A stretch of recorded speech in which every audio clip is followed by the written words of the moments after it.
Ui, chạy đâu? Chạy đâu? Chạy đâu? Ba trời ơi. Sao mà lên? Trời, chạy đâu mà? Chạy đâu mà nè? Mà cái lô chuyện.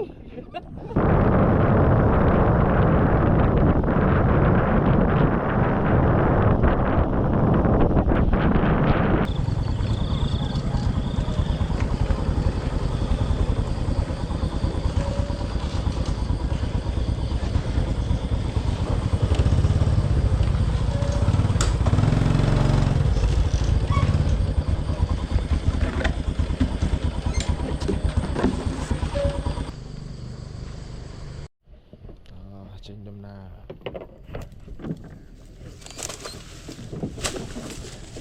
chơi sai tụ kế sao bạn tụ của anh trời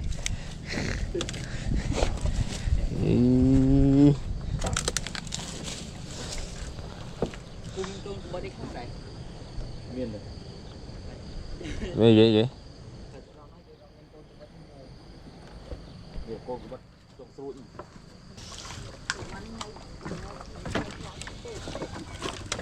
lang cái bao kỳ lơ mà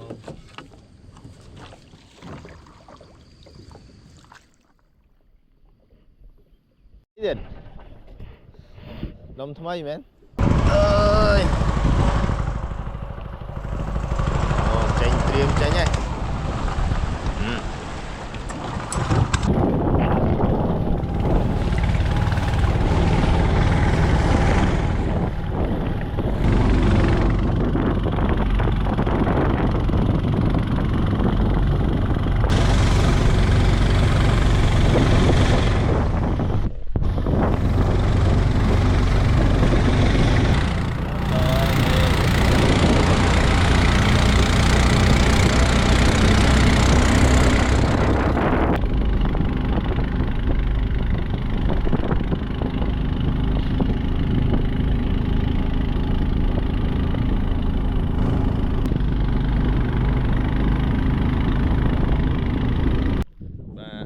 sơ sơ bông hôn vào tờ lệ xa với trường thì má này lịch trường này ngày đi vào tập pi nè mà tụ tiết dạng này giờ lên mà đào bờ lăng này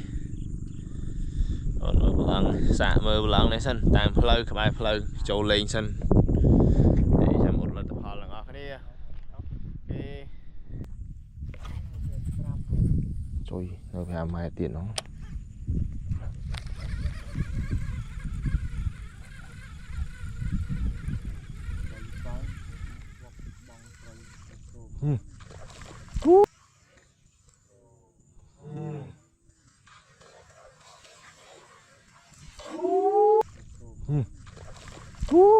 Trời nuôi thông bê vậy phân kho đẩy rồi mà nuôi hình trai trong phân cái này hiền khám vào rồi mấy này anh miên là thông mới tiệt nè mấy này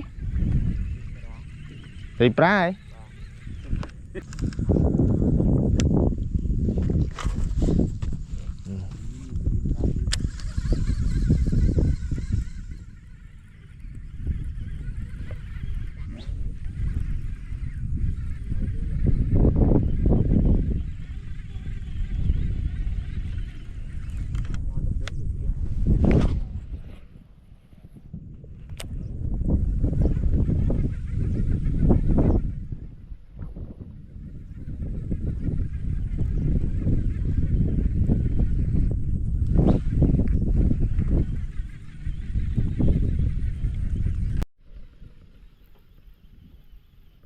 ôi dạ khó trâu ơi ta tụi bọn ơi tôi lên những bản tôi họ kham vô đấy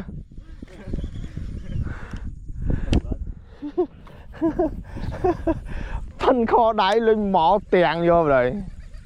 đã lẹp vào rồi nào bạn đây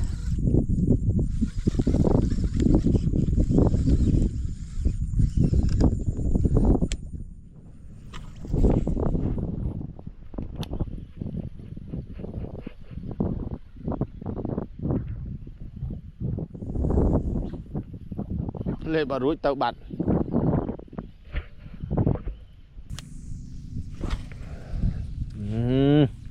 bà lon này đây mình chù đấy sẽ đầu rồi nó nghe họ tàu nừng nữa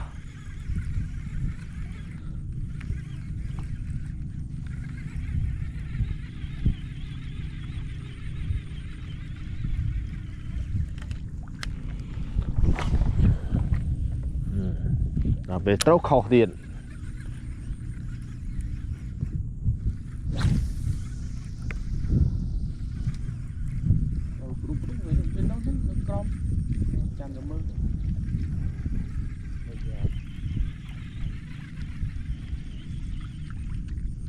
nè cho làm dương tơ đèn nhiệt ông vào mà đúng đánh cầm đâu cho bạn đó cái đất tù rồi mọi người đây cho bạn trai còn lợn nuôi láng được tua với cò mà phùng không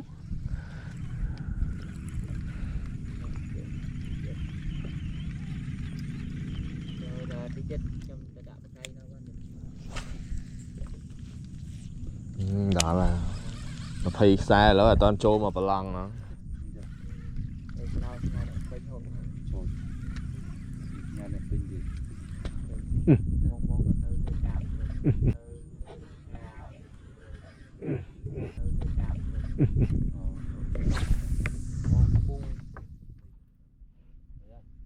tôi lên chứ bóng ơi no chôl vào đây trời thôm nè trời chạy đau ba đây sao mà lên trời chạy đau mà nè mà cái lô chuyện sao mà là con trai nè trời lẹt ra cái sao đây con trai cái sao con trai rồi mà nhớ không chụp mà lên anh lẹ tiếp không chụp tiền anh lẹ phi đó mà liêu trôi vào đây rồi ở đây tam văng ngay nó cái hùa tao nóng đó anh Mười ơi nhẹ sai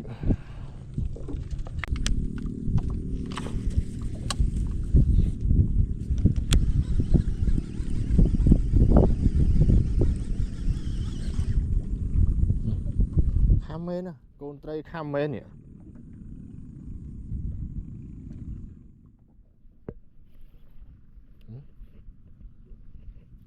con trai kham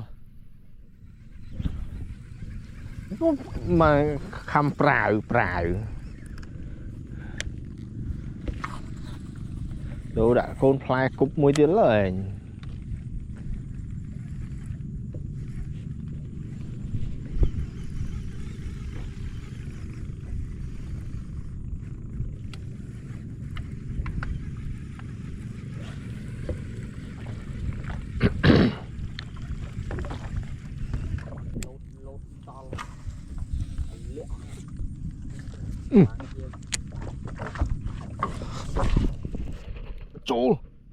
chôl sai bắt chôl thế sai trời ơi monster mới ơi thả trai nó nâng men chụp cô trò vào đây monster mình trai hai trăm con bảy khám để xa khai bị chôl prey á bị nhạp bọn hay nào mũi bị khám đang không prey đang tiết cả đây chôl mình chắc về vâng bí á đang mỏng chụp được phụ này anh chụp trò này chụp bằng trò rồi chụp trai rồi nè chôlster mình để sao rồi này prey cái khám không prey rồi đấy còn nuôi thịaปุ๊บ họ kham vô rồi đây là con trai mất kham này pride chụp của tròn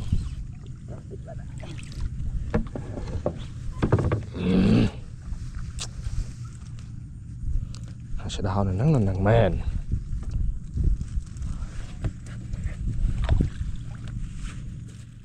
thì đào cổng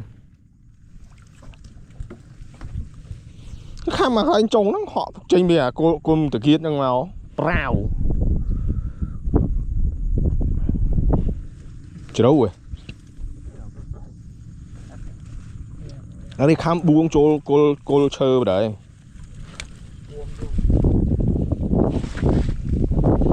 mình bật tức vía bờ không dập lón anh miên thui chứ mình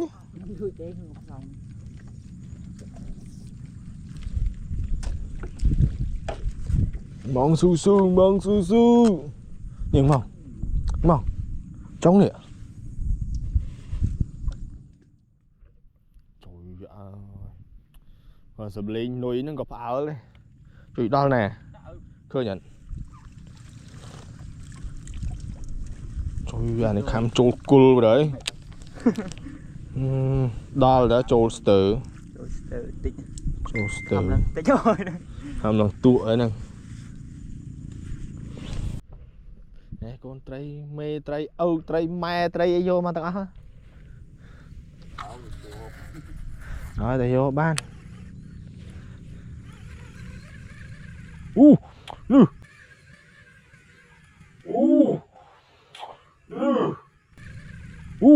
nư ăn họ khăm phần nào đây mình mò được thế lại phân gạt đáy mình mò rồi đây à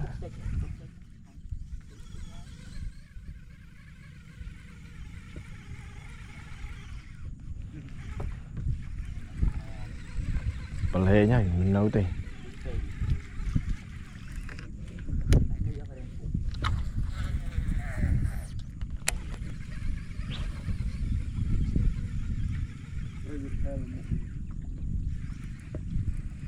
sẽ đào ta mà đào mụng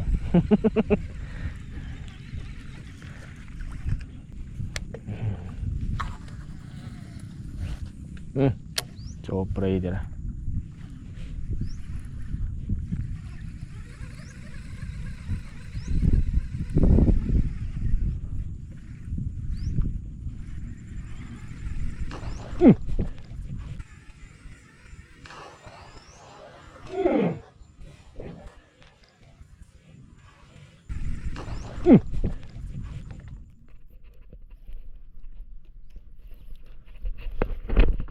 ôi bà lên tiết ơi anh ấy có lố anh ấy chỗ bay cái lố á ui thảm men anh khơi anh thành chốt mau ơi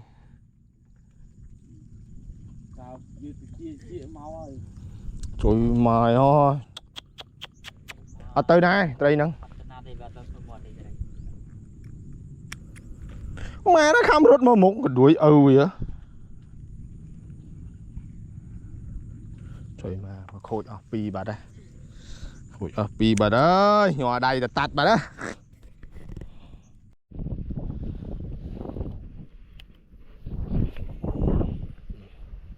đà là ủa chết đà rồi không khốn trời mày nó được chụp hay ăn đánh chứ nè không tới lại ăn đánh nhé ăn đánh sầm trời trời ní vui mà đây nó chụp bị cái đầu ấy xa điện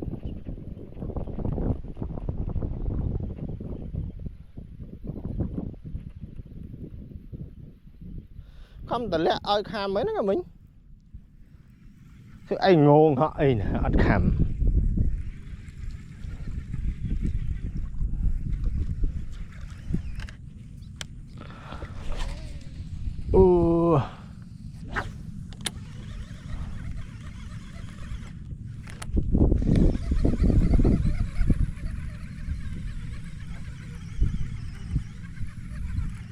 anh nói thông và vạ ô nó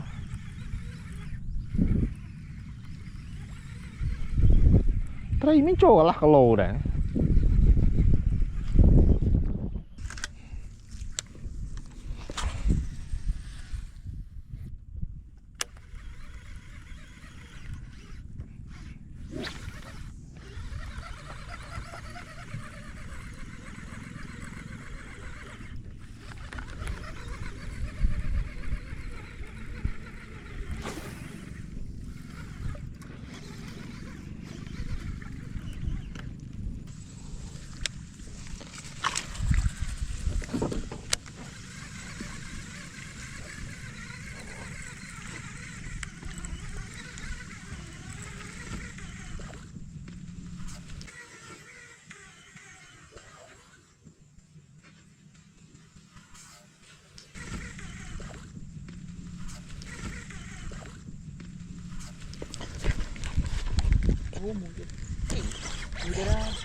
nì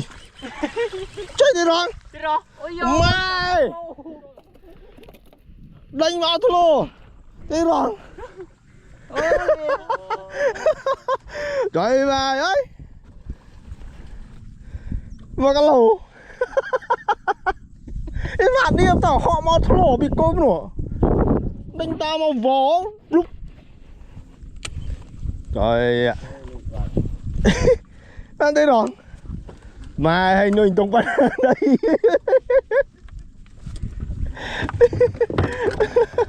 đây lợn quá đây rồi mà điêu đâu mình ơi bạt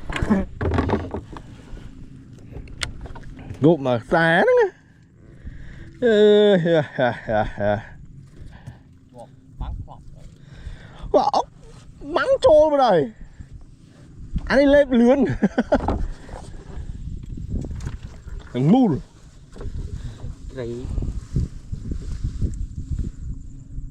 cái sân ám bù tờ bảo rầy pôn hay vậy đây Với phong chích pôn hay vậy đây lại đi nghỉ đấy cái chỗ sạch sạch đấy đây tầm pôn này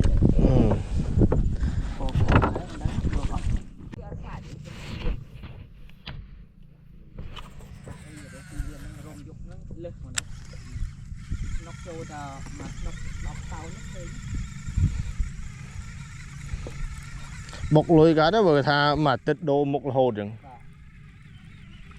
ôi đây này nam mau rồi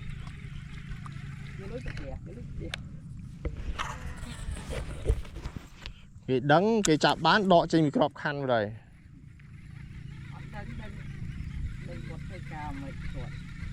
mày giờ đã uy nhật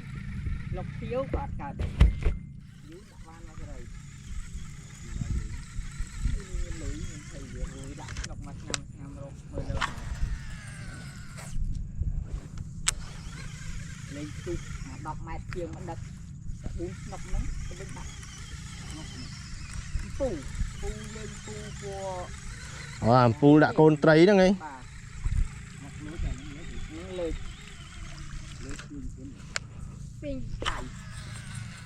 mà giúp lớn mùi pi đã cả lằng chui rút một mốc đấy bà ra chơi vào đấy nữa đây mới tui tui chưa ra tui chưa ra chơi mà trai rút một mốc lươn sleo vào đấy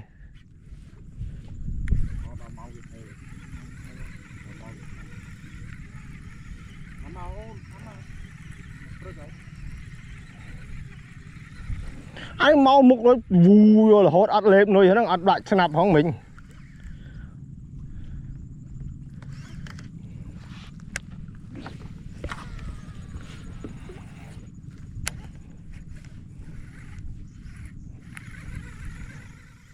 nó tam cung trò lịch tất cái hàng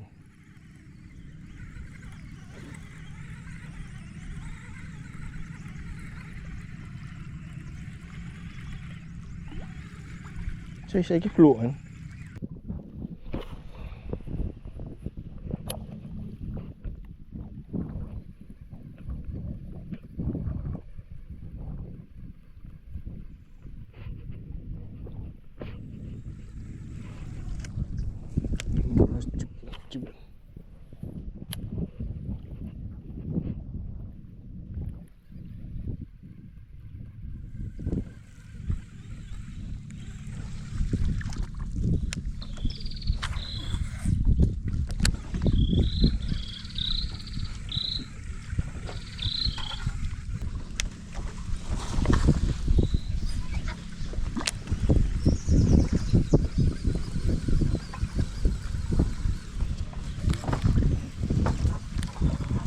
nhìn khó quá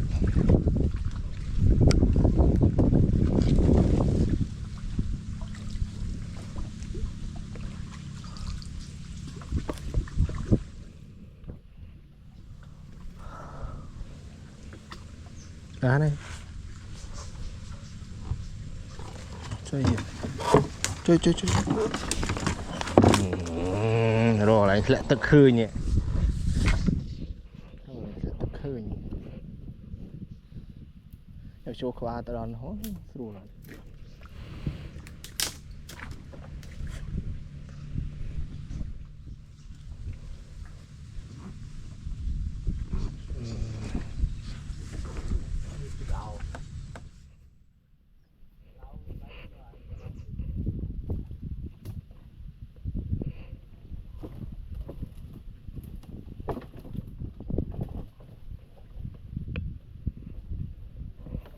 Sẵn rồi không mình sẵn sai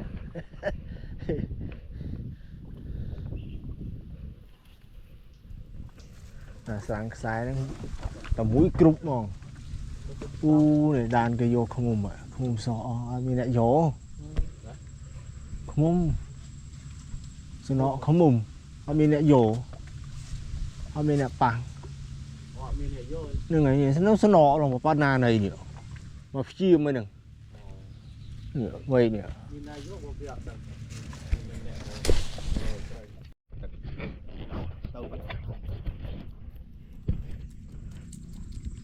thì chặt đàm slo hàng bọc viên trí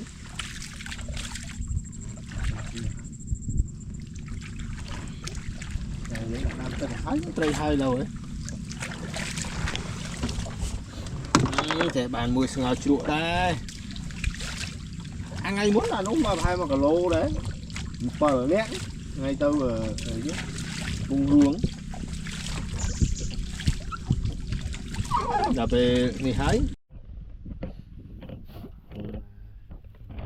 đây trồng thư bằng bốn hộp bay bay từ lên rồi trồng chơi men lơ câu cái này men mon prey này để mình nư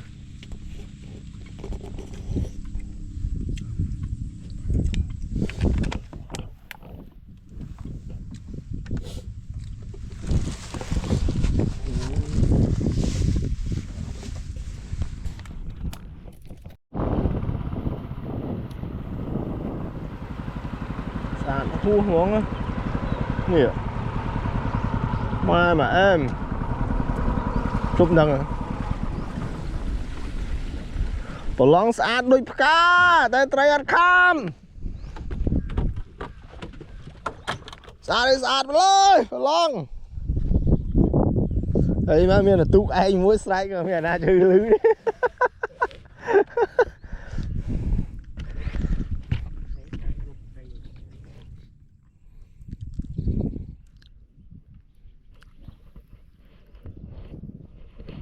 anh cúp ra cái bốt nữa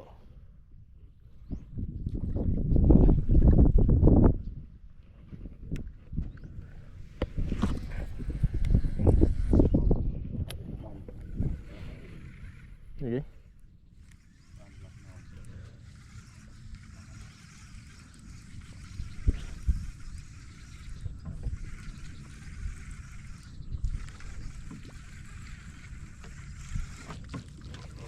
lần đi lần nơi break mà phải vô sẽ đào mà ngay bay buồn break crawl lấy đây là nhiệt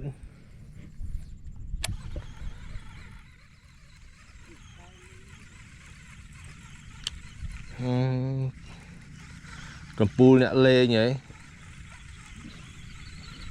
đào từng trai nhá phải vô lần trong bia vậy đã lấy cái này đã thôi vì the ô lụa đom rồi túi xiêm riệp á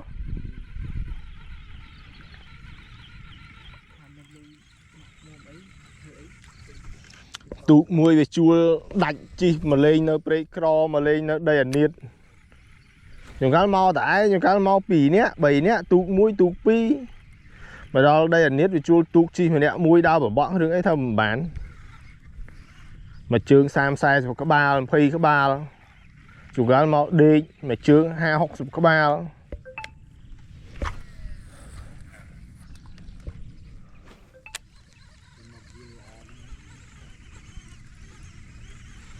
thằng bờ loang nó bị tận nôn mà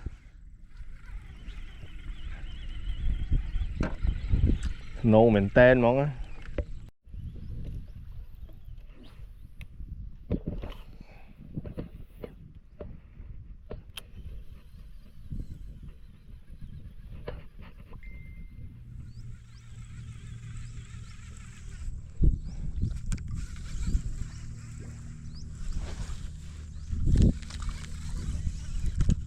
Côn điếp nơi tam phược miền á, tới ắt khăm nuôi đi.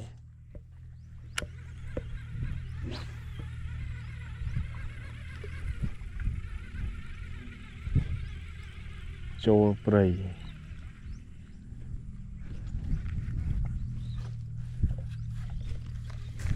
Sẽ đau nó nắng. Mà mình rút nắng.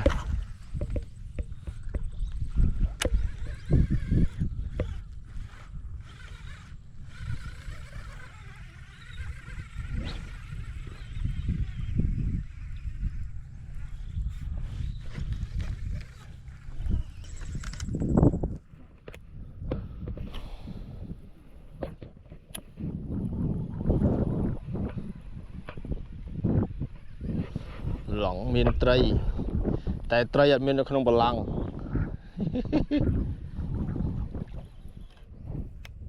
Trời. Chết đào bà côn á. Prào.